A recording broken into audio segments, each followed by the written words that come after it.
சொல்ற மாதிரி நேரம் பார்த்து நான் பார்த்து என் பேஷண்ட் நான் பார்த்தேன்னா என் பேஷண்டோட சர்வைவல் ரேட்டே கொஸ்டினபிள் ஆகும்.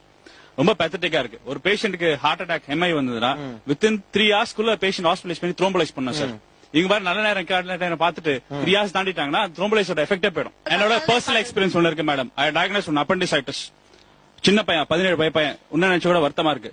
வெரி க்ளோஸ் ஃப்ரெண்டோட பையன் ஆக்சுவலா 17 வயசு அவனுக்கு. டியூஸ்டே அப்பெண்டிக்ஸ் டயக்னோஸ் பண்ணி எனக்கு ஆபரேஷன் தியேட்டர் ரெடி பண்ண எனக்கு நைட்.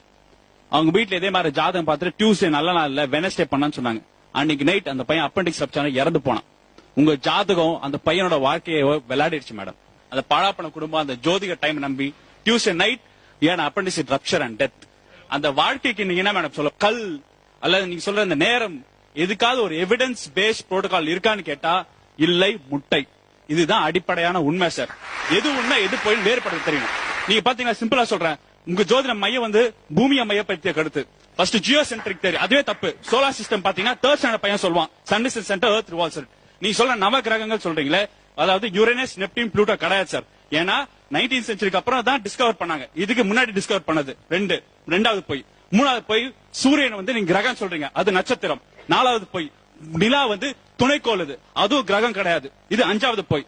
பிறந்த நேரம் சொல்றேன் சார். பிறந்த நேரம் as a டாக்டர் நான் சொல்றேன். ஒரு தாய்க்கு பிரசவ வலி வந்தக்கு அப்புறம் 10 ஸ்டேஜஸ் ஆஃப் லேபர் தாண்டி தான் குழந்தை வந்து வெளியே வரும். அப்ப குழந்தை வெளியே வரும்போது தலை சுத்தி பாப்பா வெளியே எடுப்போம், தொப்புள் கால் கட் பண்ணுவோம், தொடைப்போம், டோக்கன் கட்டுவோம், அம்மாக்கு தாய்ப்பால் குடிதான் பார்ப்போம். ஒரு கவர்மெண்ட் ஹாஸ்பிட்டல் கிட்டத்தட்ட ஒரு நாள் நைட்டுக்கு மட்டும் 17 டெலிவரிஸ் நடக்கும். இந்த 17 டெலிவரிஸ்க்கு திடீர்னு எமர்ஜென்சி சிசேரியன் செக்ஷனுக்கு நான் தூக்கி போட்டு பாப்பா வெளியே எடுப்போம். அங்க உயிர் தான் போவோம். அப்புறம் நாங்க சாவகாசமா டீ சாப்பிட்டுட்டு வந்து அப்புறம் தான் நாங்க நேரத்தை எழுதுவோம் சார் குழந்தைக்கு. அந்த நேரத்துக்கு கொண்டு போய் நீங்க ஜாதகம் கிடைக்கிறீங்களா? ரெண்டாவது கொடு. அப்புறம் லோக்கல் டைம் இருக்கு, இன்டர்நேஷனல் டைம் இருக்கு. லோக்கல் டைம்னா நம்ம கல்கட்டால ஒரு டைம், மெட்ராஸ்ல ஒரு டைம்.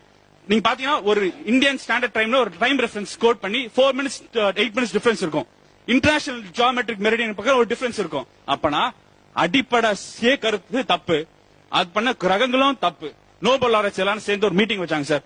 அதுல வந்து 187 சயின்டிஸ்ட் 60 நோபல் ஆராய்ச்சி கண்டெம் பண்ணிருக்காங்க. இந்த அஸ்ட்ராலஜி கான்செப்ட் வந்து நீங்க மக்களை வந்து மயக்கமாயி இது சயின்ஸ் பெயிண்ட் ஆன பிக்சரை வந்து டிசால்வ் பண்ணும், இந்த அஸ்ட்ராலஜி கான்செப்ட் டிஸ்ட்ராய் பண்ணுன்னு நோபல் ஆராய்ச்சி எல்லாம் ரிசால்வ் பண்ணிருக்காங்க உலக ரீதியா. சுவாமி விவேகானந்தர் என்ன தெரியுமா சொல்றாரு?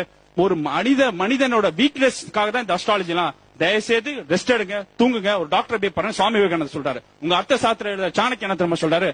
அஸ்ட்ராலஜி பார்த்த மன்னன் எவனாவது போரிட போனானா அஸ்ட்ராலஜி பார்த்தே செத்து போவான்னு அர்த்த சாஸ்திர சாணக்கிய சொல்றாரு. புத்தர் என்ன பண்றதா சாங்கு சடங்கு நேரம் நட்சத்திரம் பார்த்து உன் வாழ்க்கை நடத்தினா உன் வாழ்க்கை மேம்படாது அழிந்து போன்னு புத்தர் சொல்றாரு. ஏன் சார் புத்தர், சாணக்கியர், சுவாமி விவேகானந்தர் தெளிவா சொல்லும் போது இன்னும்